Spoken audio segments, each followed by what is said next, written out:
This episode may contain strong language and adult themes. Viewer and listener discretion is advised.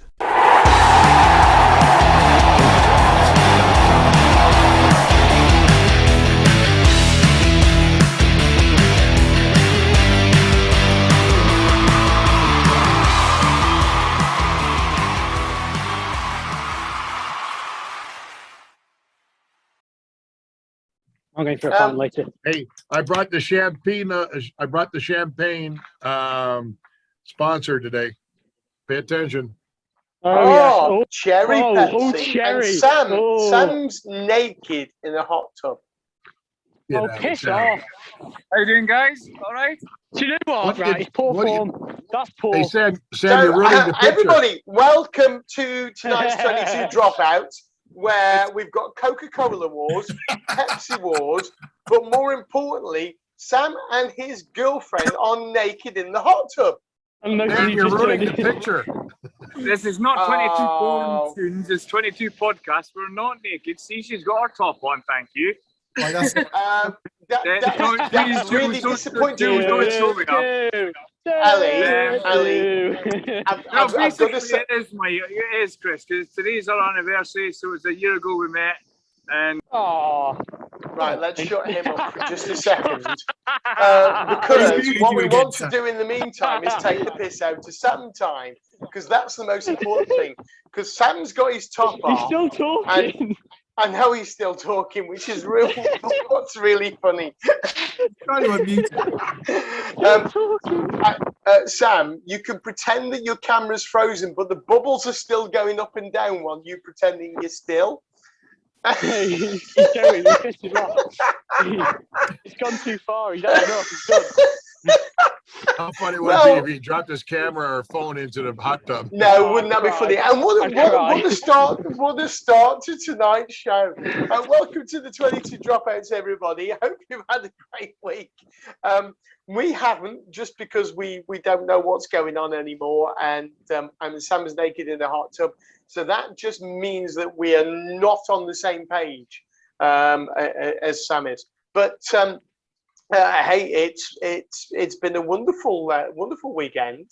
It's been full of rugby, full of Six Nations for the women's, last 16 quarterfinals, whatever it may well be for the Heineken's Cup. Now, shall we try and get Sam back on the line? He won't. I know we won't. Mike, you're an ass. There you go. There you go. He's just called you an ass. He's not coming back. I wouldn't. I wouldn't. I'd spend the night in the hot tub with my missus. So he's called me an ass. Why call him mute and then twat? I was doing the intro. You know, you were doing us all a favour. So we actually have a quiz for Sam tonight. Not anymore. We don't. Well, we might do. So I'm just going to try and ring him actually. He says, "Nope, I'm off." He's really properly sulking. You really fucked it. I have really come on. But there you go. If he can't be bothered, what did you do? You just muted him. But Sam's been a salty bit. Fucking salt day. How are you doing, Jules? I'm all right. Number off my body's in bits, but Jules, you wouldn't like that, would you? Well, I'd have hung up on you well before he did. I wouldn't have answered if I'm in a hot tub with my girlfriend. Of course, my wife would get really pissed. Do you reckon if we keep just ringing him for the next hour, he might have a fucking dull show that's going to be. It would be less boring than watching us trying to buy Rugby World Cup tickets, I'll give you that. That's true. It would. Now, he's ignoring you. This has been a great intro. Welcome to the show, everyone, where we're all bored shitless. We're all hanging on to the edge of our seats, anticipation. So, let's talk about some rugby, shall we, boys? While Mike continues doing off. I had Clement. Rugby was at the weekend. Well, I mean, there was some class rugby on Saturday, but Sunday's rugby was fucking awful.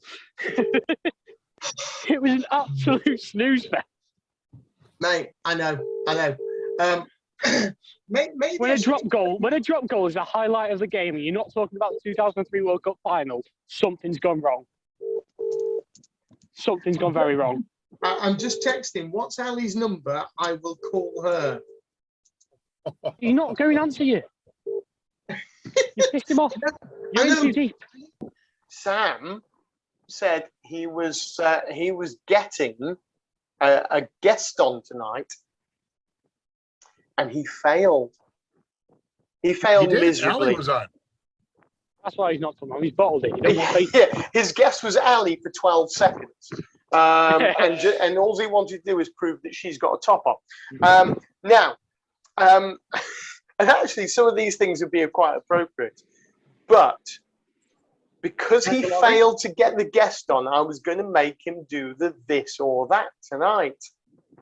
Now, I'd love to make Christopher do this or that just because I can. However, one of the questions in this is quite European.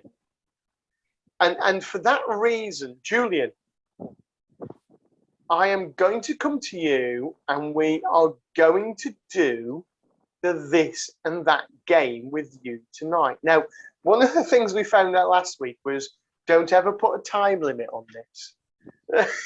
Because it doesn't work. So, one of them. Julian. One of them. Yes, one of them. Yeah. Them. Are you sitting comfortably? Fuck no. I mean, agony. Okay. You're in agony. Well, you can talk about while you're in agony in about 90 seconds time. So I thought we weren't putting a time limit on. In He's put a time limit on it. He said he wasn't going. He just said he wasn't, but he's got 90 seconds. In proper Luke Pierce fashion, you've got 5 seconds to use it. Sauna or ice bath? Sauna. Fish or chips? Fish. Ketchup or brown sauce? Ketchup. Netflix or Amazon? Amazon. Tinder or TikTok? TikTok. Cardio or weights? Cardio. Oxfords or Brogues? Oxfords every fucking time. Ethan. Glass. Blondes or brunette? Blondes. No, Boobs or bum? Oh, he fucked it. Bum. Bum. Coke or Pepsi? Coke. You've lost, Phil. You've lost. We'll come back to you in a minute. Don't show me the can yet. Don't show me the can. I can't do the thing. Can't do 3 things at once. Ale or lager? Ale. Tea or coffee? Ooh. Tea. It's not that hard, mate. 7s or 15s? 15s. George Selwood or Carl Hickson? Dixon. I'm not making that fucking mistake. Welcome, Carl. Whistle or flag? Whistle. Metal whistle or plastic whistle? Metal. Ooh. All day long. Shirt, muscle fit or baggy? Baggy. I'm fat. Now, here's the thing. France or England? France. You twat! Didn't even have to hesitate. You could put. I know it's anybody but England. You know, I fucking went to watch France versus England in Paris. No. Did he stutter? Did he stutter? Did he stutter? Listen, I get France. You can fuck off. I get France or England as a. Sorry, I get anybody but England as a concept for you bloody counts. What I don't get is how you can put the French above the home nation. So. Because the French do have members of the Celtic race in their country. England fucking don't. Cornwall doesn't count. Yeah, we do, because we take all your fucking rejects and turn them into good players. Anyway, steak bake or veggie pasty? Steak bake. Got to turn the page now. Look at this. Stuck together. Horror or comedy?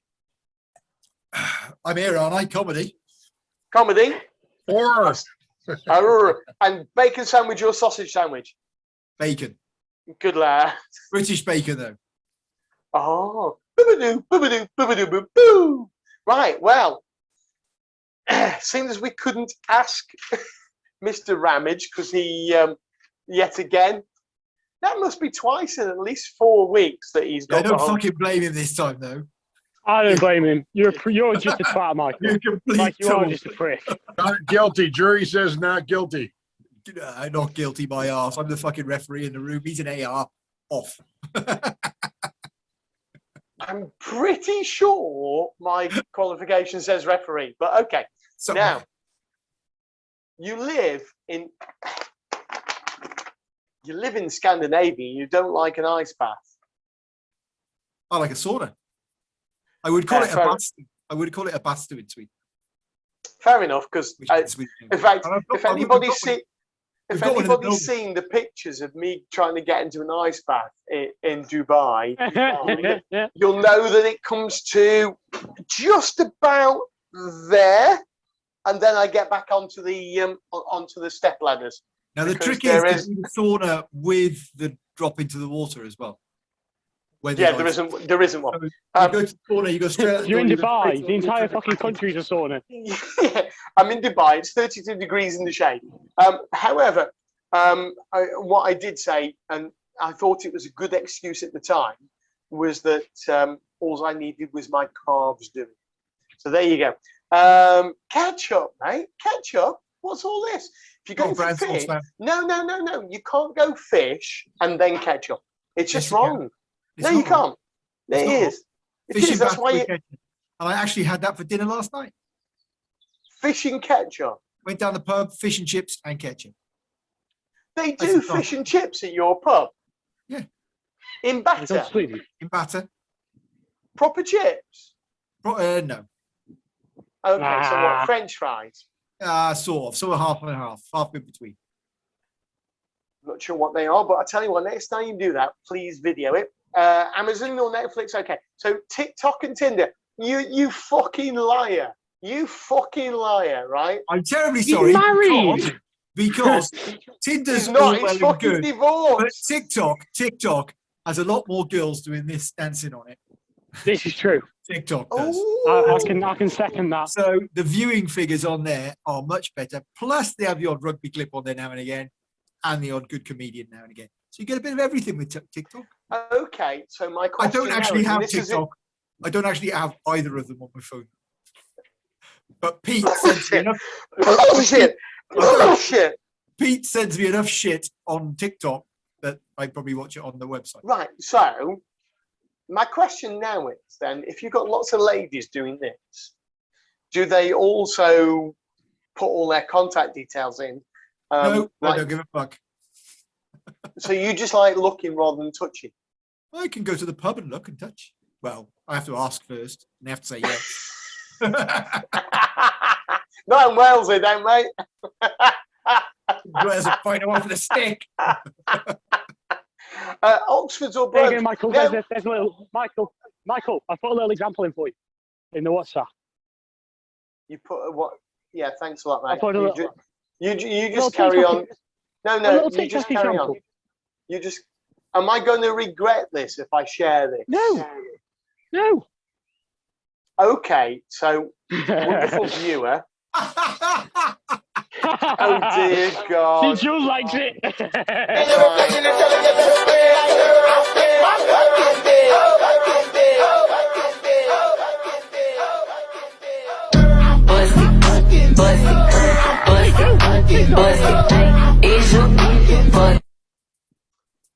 That looks like Sam Ramage.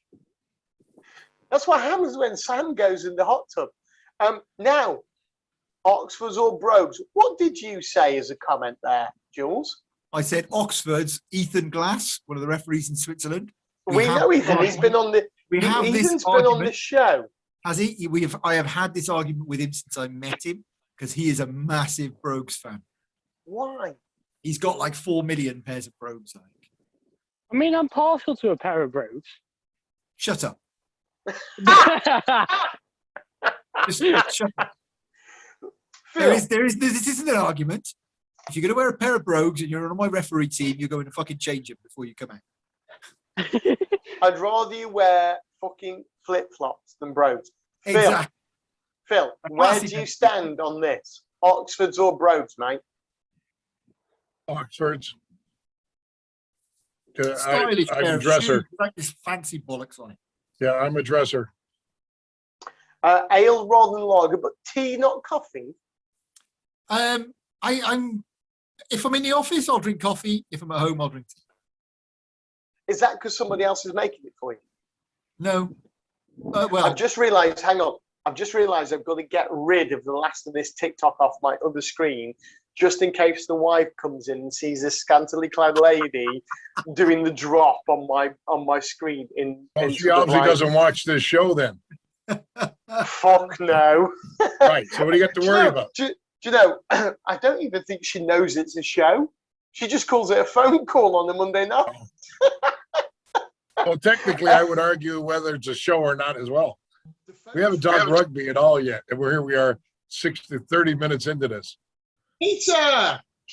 Mate, how are you? I'm good, mate. How's your beer garden going? Fucking manic, and I'm still doing food now.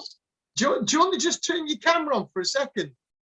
If you give me like 5 minutes so I can get these sticky toffee puddings out, I'll be right with you. You want to get toffee pudding out, and then you're going to come and join us, are you? Yeah. Lovely. We'll see you in 5, mate. All right, okay, cool. Bye-bye. Goodbye. Now, Did he put a makeup on for his show today? that's going to be the worst thing we've ever done. I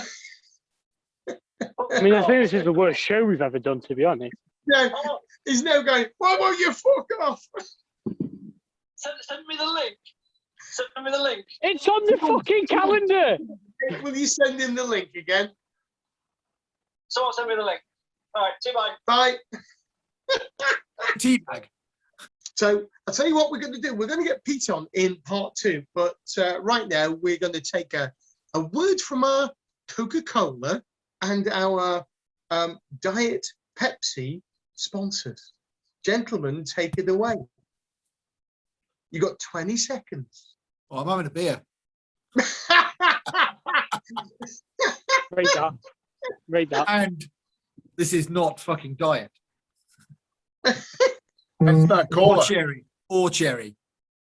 You obviously haven't been paying attention. You wouldn't be drinking that shit if you had been listening to what the headquarters have been saying the last couple of weeks. I think Phil wins that. And on that bombshell, we're going to take a quick break and we'll be right with you back after this.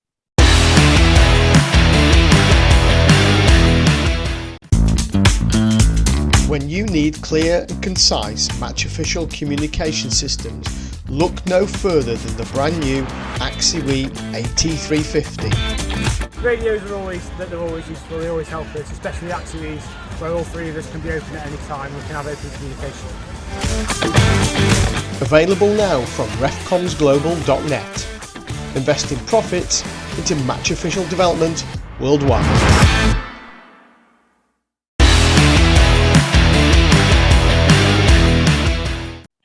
So welcome back to part 2 of what has been a very disjointed show so far. Sam refuses. Understatement of the year. Sam refuses to join us from his hot tub, mainly because by now Ali's getting naked.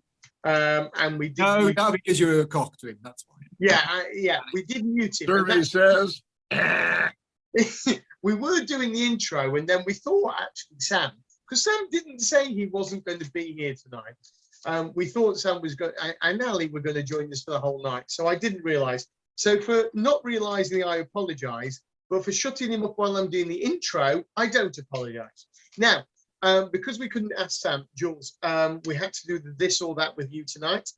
And you chose key question of the night, George Selwood or Carl Dixon. You chose? Mr. Dixon.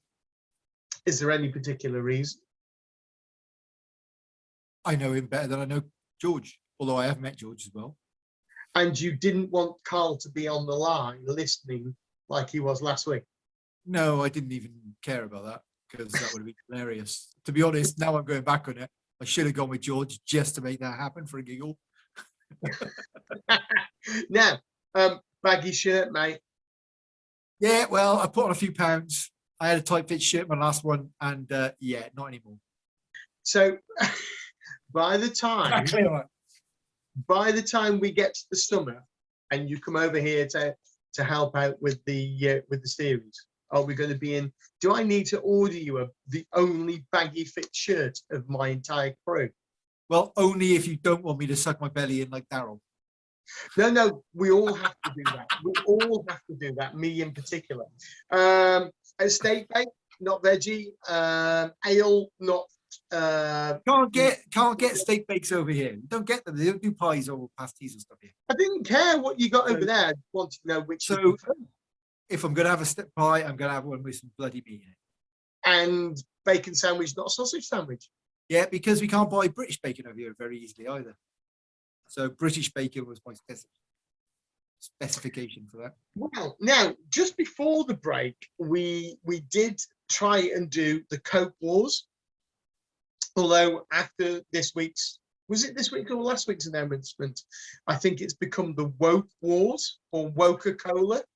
Anyway, last weekend, Phil, it was the Tropical Sevens.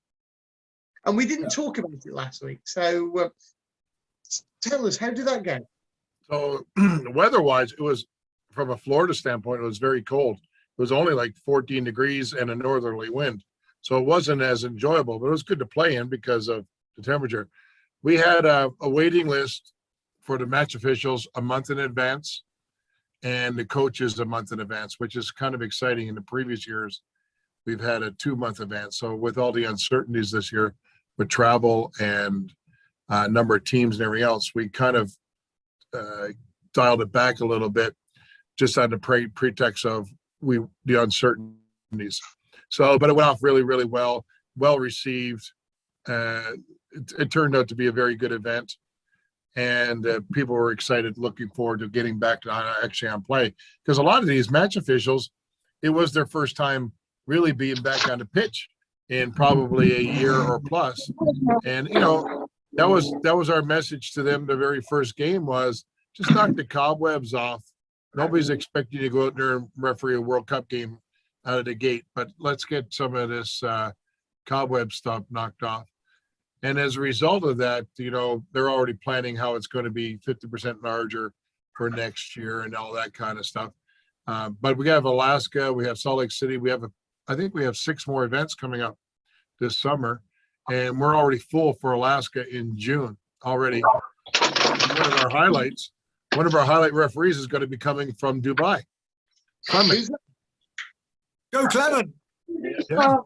Phil, I did see some posts online from the Tropical Sevens. A lot of refs go in first referee game in 58 weeks or somewhere around that number. So they were all really excited to be there. So it sounds like it was a cracking time.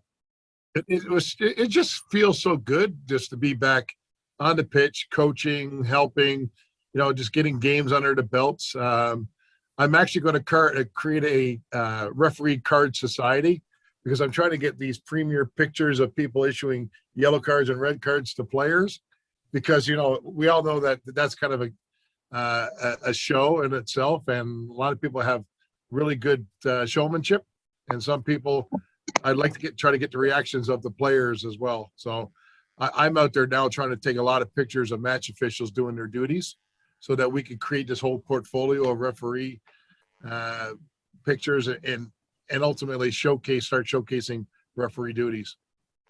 I'm going to say it's one of the things that I did when I was out in Dubai is I spent most of my downtime photographing other officials and videoing them and putting them on the group chat, because the TV never focuses on the officials. And you're at that world stage and nobody takes any notice of you whatsoever. So I thought I'd do my little bit to create a complete online catalogue of pictures and videos of all the referees on certainly on the series, but also in the international when I could get some time as well. Yeah, Jules, I don't know if did you go through the whole portfolio on the website or on the Facebook page? Because literally I took 1,000 pictures. I try to get everybody. I try to get every referee and every coach in different, positions, either center referees or as ARs, that kind of stuff. Having fun, just, doing that kind of stuff, but I really try to focus on it. And I don't know if you saw the pictures. So did you go through the picture portfolio? I haven't been through all of them. No, I've seen a couple pop up now and again, but not. I don't think I've seen Yeah. any. I've seen other people popping a few up, but Yeah. But Yeah, it looks like that's going to be one of my objectives this summer. Actually, is just to show the feel good about being back on a pitch. And like you were just saying, Mike, you know, really nobody really focuses on the match officials, and so I'm going to try to do that. I definitely will do that on all the events that I'm involved with for sure. No, you're right. Because everybody wants to look at the top players and the sidestep and the great pass and things like that. And where Pete's concerned, we all like to just look at whoever or whichever female he's hugging this week in his bar. Well, you want to collect some photos of people giving red cards with style. Just talk to us a little bit more about Alaska, Salt Lake. Is Denver going on this year then, Phil, or between now and next season? Well, Denver is happening. The Armed Services event is happening in August. The Rugby Foundation is going to be involved in that. We're helping with that and focused on the esports component. So we're going to create a competition within a competition. Alaska is a 2-day event. It's called the Midnight Sevens. You know, as for people up north like Jules, the sun doesn't set, and so our kit is being finalized, designed today. Hopefully, we can showcase it next week, and we're going to be putting our order in to get that for the match officials. It's going to be a sunset, but the sun doesn't go below the horizon kind of a kit. And it's going to be 2 fields. It's at the Alaska Rugby Grounds. So the first, it's like that's probably top 5 rugby pitches in the world that are non-Eden Park or Twickenham. Right. So it's going to be pretty nice. We were there, did the event 2 years ago. Looking forward to it. And then Salt Lake City is another 2-day event. It's, in fact, I just got off the call prior to this one. They've already filled up 80 teams. So they've got 6 brackets already completely filled, 6 pitches, sorry. And so they're looking at expanding it to a 7 and possibly 8. There's a lot of pent-up demand, particularly in youth play, because they're all looking forward to this component, as we've been talking about for over a year. But there's very few adult tournaments happening. So I encourage people to try to facilitate those wherever they can. But these are all youth events. The one in Alaska is going to be an adult event, by the way. And then they have their youth event 2 weeks later. I mean, talking of adult events, I think we just need to go back outside at Pete's place. There's Pete. Because we sort of missed that, Pete. So you're going to have to go back and do the show. Because let's face it, Pete's had like us. He's had a tough year, and he's finally managed to open his business again. He's finally opened his new beer garden. He's finally opened his new beer garden, but let's not forget that the government has paid him a shitload of money to stay closed. And you know, you talk about Phil. You talk about it's been a long time. Well, what is it now? It's now 57 weeks since my rugby was cancelled, and I've done 2 games in that 57 weeks, including missing 2 Tropical Sevens in Orlando, Denver, Salt Lake City, and Dubai, and countless others. So Vegas. I am. Yeah, and Vegas. So I am very, very much looking forward to getting back to it soon and getting on the plane and just going somewhere and refereeing the ass off a tournament. Now, talking about refereeing the ass off something, there is a picture I just want to share with you. You wanted red card photos, Phil? And there it is. And we talk about refereeing the ass. A, Jules, why are you the only man there? B, why do the 2 girls on the right, and why are they looking at you very salty, or like the last time they saw you, you were all naked in a hot tub, like Sam and Ali tonight? And then my third question is, why is the girl on the left-hand side squeezing your bum and smiling at the camera? And why is the weirdo in the middle giving you a red card because you have your bum squeezed? So they're the questions I've got for you tonight, mate. They're a very good question. But That could not be Shandy. there was a young referee from the UK who had a bit of a red card competition going on while he was in Sweden, and so I thought I'd take up the challenge, and it was basically to get all the players or people in a bar or whatever to give the red card to a referee. So I went to the Walsall Rugby Festival and thought I'd beat his ass. So to be fair, mate. To be fair, I got my ass beaten by the look of it. I was going to say, to be fair, I think it's your arse that's been beaten at that festival. So they're all players from a particular team, are they? Yeah, one of the Polish teams at the Walsall Rugby Festival. Right. So I hate to say this, mate, but how many did you sleep with based on that photo? None, because I wasn't single then. I was just rigged the photo. Okay. They all look like they're under 18 anyway. Yeah, I know. That's why I was not going to like. No. So what? Mike, don't get me wrong, but I tend to behave on tour when I'm married. We all do. And we all do. It's only when we're not. You're damn right. It's only when we're not. When we're not married. No, let me rephrase that. I don't behave on tour, but I don't go shagging around. Okay, I see where you're coming from. But yeah, we do. And on that bombshell, it's time to take a quick break, and we'll be back in a couple of minutes. Take care.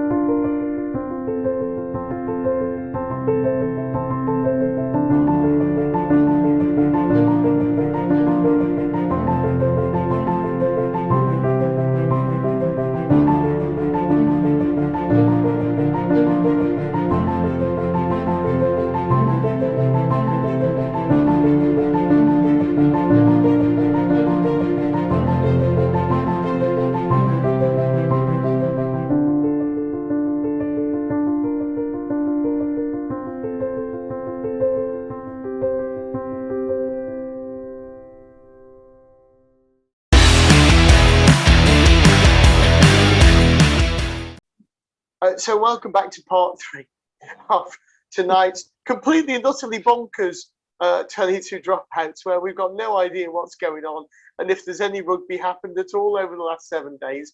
But the great news is that today Pete was able to open his business again. Pete, how's it been? Jack, so this is one of my customers, and he also works for me. He's a rugby player as well. And hey! Did you say his name is Jack? Yeah, certainly is. Like your son? Yeah. So when he goes, fuck off, and you go, fuck off, Jack, we could get confused, couldn't we? I do his garden for him, so quite a lot of the time I say the exact same thing to him. So you trim Pete's bush, do you? Yeah, trim Pete's bush, do his back door and all that sort of stuff. Jack, just tell us, mate, what team do you support or play for? I play for Whitby. I don't really support a team. My brother supports Exeter and my dad supports Gloucester, so somewhere in between. So you live in Whitby Holway? Yeah, sort of thereabouts, yeah. Yeah, sort of thereabouts, because they're all the same to you. But your parents, your parents and your brother support teams from the southwest. Yeah, we're all from there. I was born in Plymouth. Okay. I was just going to ask whether they teach you geography in the northeast. Do they? I'll just skip that one. No, northeast. I got there in the end. So, are you actually going to be playing this year, Jack? Hopefully, yeah. I mean, if they keep trying to get us to play against like teams like Gisborne and Scarborough, who are like 2 leagues above us, I don't think we will. But if not, then yeah, hopefully, yeah. So, did you do much in the summer, or was it a little bit of well, we don't want to do that crap ready for rugby stuff, but we're ready now and we want to go and kick some shit? I can answer that, right? He's done fuck all, right? Literally done fuck all. He hates his coach. I did. He's all right now because he's learnt my name. So Pete, I'm assuming you're his coach. No. I used to be. No. So, Pete, what team do you coach now? I don't know. I just turn up and make numbers up in the third team. Okay. So, Jack, what you want to do now is launch an online campaign, a bit like Sam's, but you've got to do it from a hot tub with a semi-naked woman with you. I'm just waiting. He's been promising me all summer he's going to get a hot tub in his garden. Mate, Don't do it, Pete. you're the landlord. You've got the Don't do it. patio heaters. You've got patio heaters. You've got tables and chairs. You need the hot tub, especially one with chlorine in. It gets rid of COVID. Yeah, me and a mate of mine have made him a little area around the back, all fenced off, a private little hot tub area for him. So, sorry, I just wait Jack. for the next. I just wait for the next government payout. Okay, Jack, can I just confirm what you've done at Pete's house is you've made a little private area for Pete and you to have a hot tub? Well, Pete's got his little sort of spy hole above it. That's called a glory hole. Yeah, I thought you were going to say something else. No, he told me it was called the like the window of secrets. But we've got a little area for him to put a little. We've got a little area for him to put a hot tub in, and he said it's the staff break area. Bearing in mind, I'm the only male staff he employs. The rest of them are all pretty well-aged females. Not to what could bad looking either, I may add. And let me guess, let's you're get the them only on. person he's invited. Let's I get mean, he them said I on. had to grow them. My hair's only this long because he said I have to fit in with them as well. I like the full hair. Anyway, this is supposed to be a rugby show, so let's move on. Yeah, put it back to it.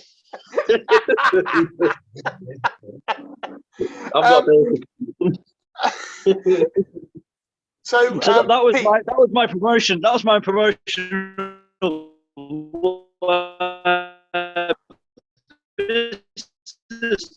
Talk by him then.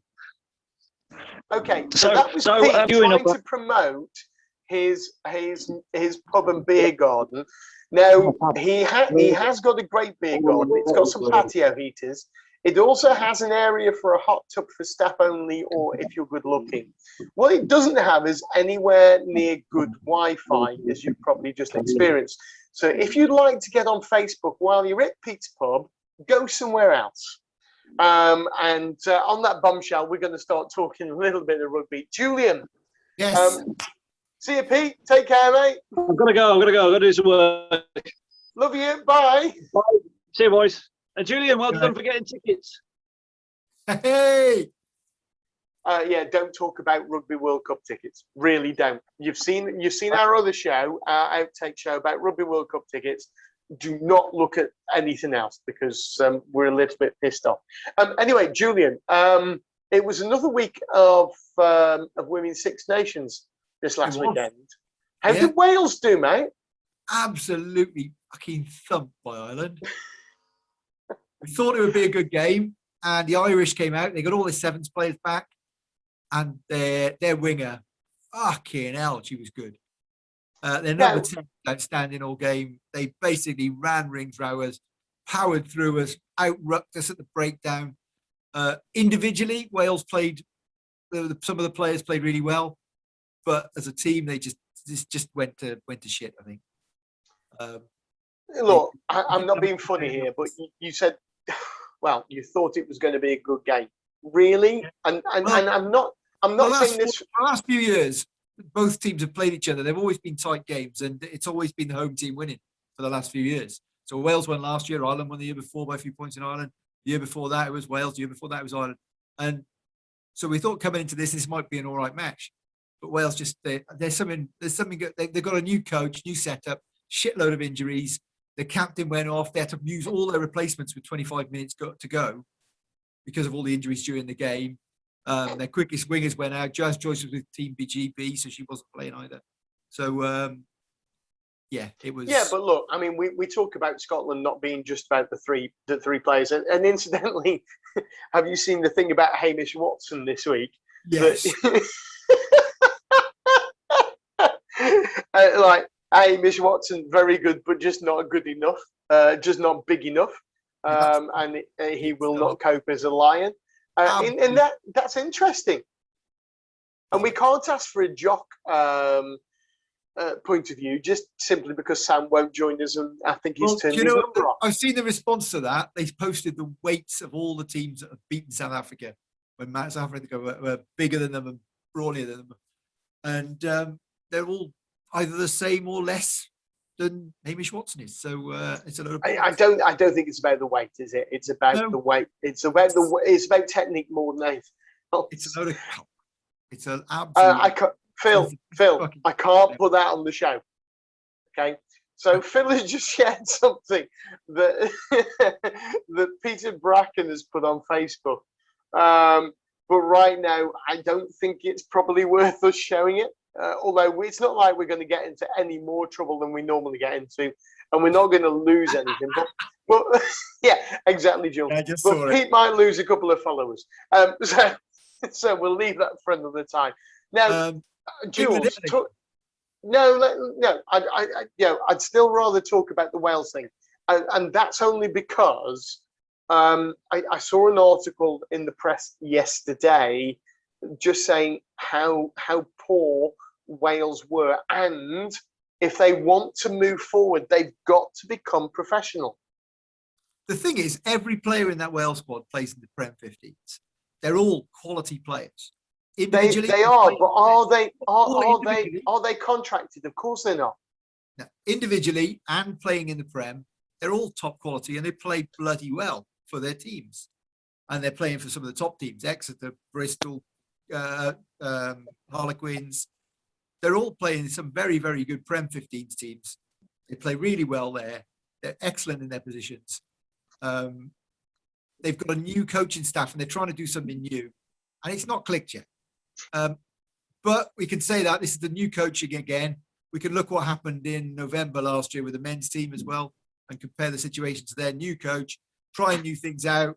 Didn't quite click in November, and then we come back and win the Six Nations this year. Women have got a similar situation. They've got a new coach in. He's going to try new things. It might not work this year. It might take them another 12 months to click in. They're not professional, like you said. So it might take a little bit of a while to get them, because they don't get them every weekend. They've got day jobs to go to. They've got to go play for their clubs over in England. So it might take a little while for them to click. But I think with the coaching staff and the players, they're on the right route. But they do have to invest more money than WIU and try and get a Welsh team together that they can push towards the Prem 15s, and talk to the RFU with the Scottish as well, maybe, and the Irish. Try and get a women's league going up across the UK. No, you're right, and it needs to. I really think that women's league needs to be bigger than just England. Yeah, but we've got to start somewhere, because not all of them in the Prem 15 are professional. It's only the girls who are in the England squad that are paid professionals, or there's a couple of others in certain teams who are paid. The rest, as you quite rightly say, have got day jobs, and this is just, they'd love to be professional. A lot of them are students. You look at Loughborough, there are a lot of university players in that squad. I know a couple of them, especially a few students over from Sweden who have gone over to the UK to play. They've been picked up, and they're playing for the likes of Harlequins, Loughborough, Exeter, and so on.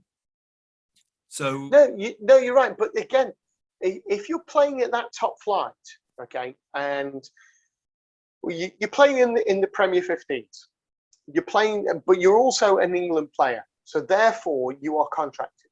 So you do not have to have all these pressures of another job. You have a salary. Paid that much. Might want another job as well. Yeah, well, no, it isn't that much. It's enough to get by, isn't it? Yeah, and it's not enough. They should get paid more. They should. And as things grow, and as the tournament grows, and as the competition grows, I'm sure it will. While we carry on talking about this, Phil's got a dash because he's got to go and do some work. So we won't be long before we leave. But thanks, Phil. We'll catch you up next week. Just show us the very special can of Pepsi again one more time. Stumped. I'm done. Have you got rid of your can of Pepsi? I drank it. Right, go away. That's what you do. That's what they're there for. All right, Just like- buddy. We'll see. We'll catch you All right, next guys. week, mate. Yeah. Be safe. Everybody be safe. Cheers. Yeah. See you in a minute, buddy. Now, Jules, there's got, if we want to build a level playing field, let's just for the moment, and only for the moment, take France and take Italy out of this. If we want to build a level playing field across the home nations, and I include Ireland in that because of the joint nature of Ireland as well, we, you know, as a competition, as a group of nations, we've got to put the money into it to allow people, to allow those female players to actually be contracted. And they are, like it is in Wales, they are centrally contracted. And that their contracts in England are paid by England Rugby. They're not paid by Harlequins or Wasps or Loughborough or anything else. But as we move forward, we've got to really push that situation to make sure that these girls are paid week in, week out to play for their clubs, regardless of whether they play for their country or not. Yeah, absolutely. There's got to be some investment in it for the players who are coming through, the youngsters coming in. All those university players who are coming in and spending all their time training at rugby and then going back to university every day. Why not employ them while they're there, or pay them for their, put them as semi-pro at the time?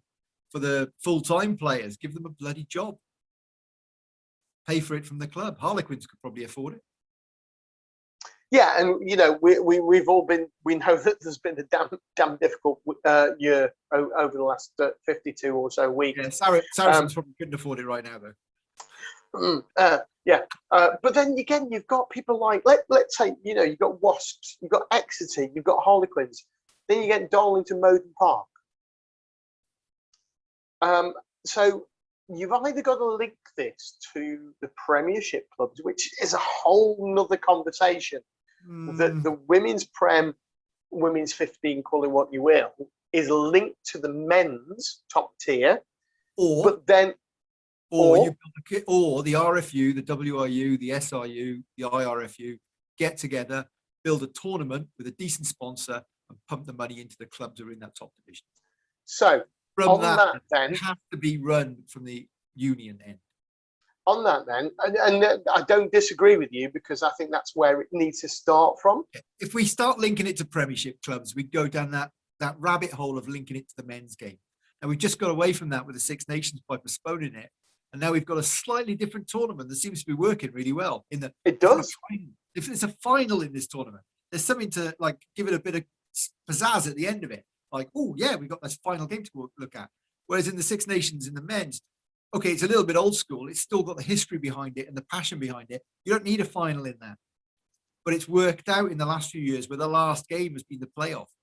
Yeah, Super Saturday or whatever it's called. Some teams have won it with a week to go. And there's nothing wrong with that. But you need something to draw in the punters now. It's a lot more commercial than it was 50 years ago, back in the 70s when we were watching the game back then. I was only like 2 or 3.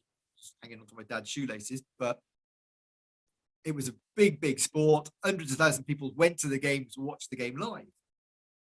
Nowadays, you're right. Now, my only problem with it being supported and funded by the national squads is this: if you've got women's teams in Ireland and France and Italy and Scotland and Wales and England, there's only 23 in the squad. Call it 30 by the time you've got an extended squad. So now look at the English Premier 15s for the women, and what is it? 12, 14 teams in there. 12 teams. Yeah. Now that's an awful lot more than 30 girls. So only the ones that are contracted to the England squad, the bigger England squad, are getting paid.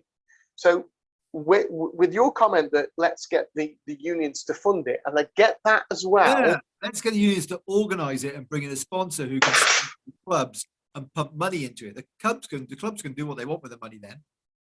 Yeah. Well, that's the point where, you know, if you're dealing with people like Harlequins, Wasps, and Exeter, And then you're dealing with people like Darlington Moden Park, and you may be dealing with somebody completely different in Wales.